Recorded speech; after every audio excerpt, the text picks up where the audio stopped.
1968 est devenue une année symbole de la contestation des jeunes un peu partout dans le monde.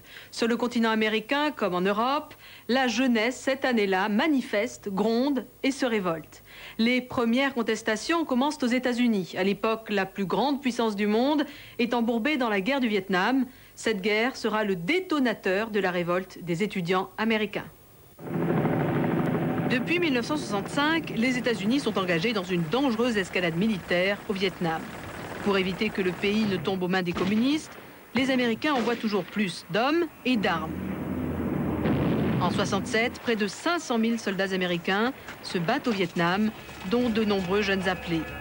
Aux États-Unis, la jeunesse ne comprend plus pourquoi elle doit aller risquer sa vie dans ce conflit interminable et meurtrier. Très vite, un slogan contestataire s'impose. Une grande nation, les États-Unis, écrase un petit peuple, les Vietnamiens. À Washington, une marche spectaculaire réunit 100 000 personnes devant le Pentagone.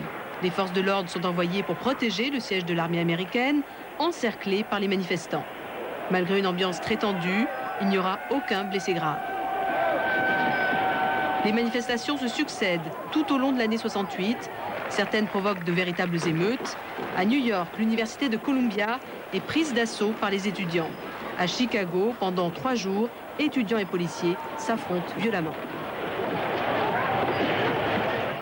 Parti des États-Unis, ce mouvement contestataire des jeunes gagne l'Europe de l'Ouest. Des troubles éclatent un peu partout dans les universités européennes, mais c'est en France qu'ils seront les plus importants.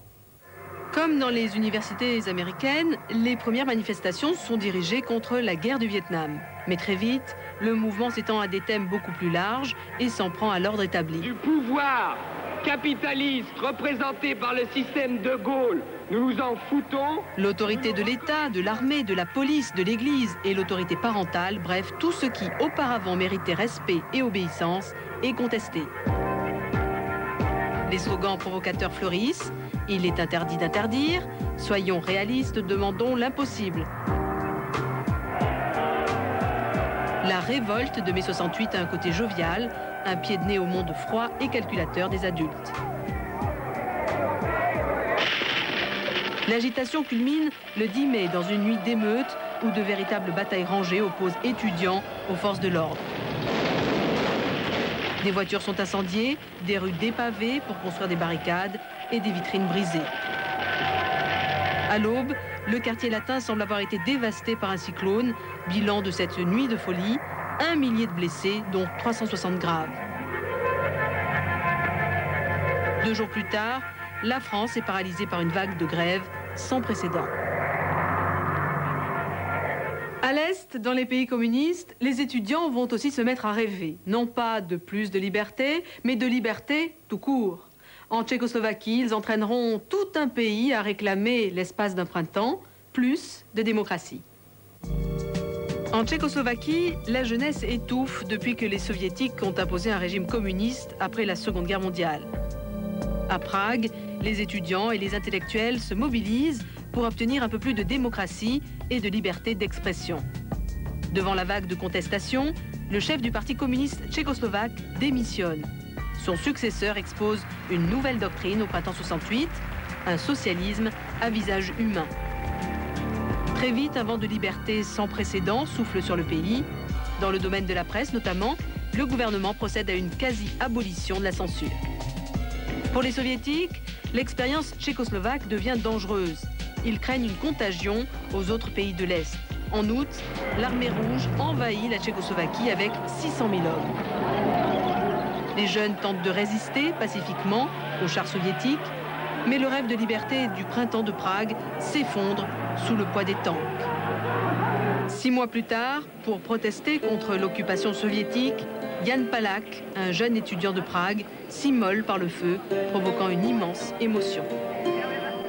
Après le printemps de Prague et sa terrible répression, une autre révolte d'étudiants va connaître un sort tragique. Là aussi, des militaires n'hésiteront pas à tirer. Cette fois, c'est à Mexico, à la veille des Jeux Olympiques.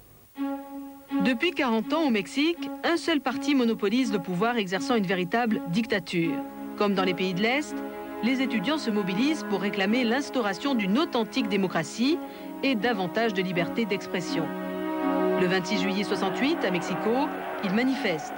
Liberté, démocratie et anti-impérialisme sont les mots d'ordre de ce rassemblement qui tourne rapidement à l'affrontement avec les forces de l'ordre. De violentes échauffourées qui opposent policiers et étudiants font 7 morts. Pendant tout l'été, les étudiants occupent la cité universitaire de Mexico. Le gouvernement veut absolument rétablir l'ordre avant le début des Jeux Olympiques, dont l'ouverture est prévue au mois d'octobre. Aussi, dès le mois de septembre, l'armée investit la cité universitaire pour en déloger les étudiants. Pendant 3 jours, les batailles rangées font 18 morts et de nombreux blessés. À 10 jours de la cérémonie d'ouverture, les étudiants organisent une nouvelle manifestation, place des Trois Cultures. Cette fois, l'armée ouvre le feu, faisant au moins 30 morts et plusieurs centaines de blessés. Le bilan est lourd, mais l'ordre règne de nouveau à Mexico et les Jeux débutent comme prévu le 12 octobre. Pourquoi cette année 68, un vent de révolte souffle parmi la jeunesse?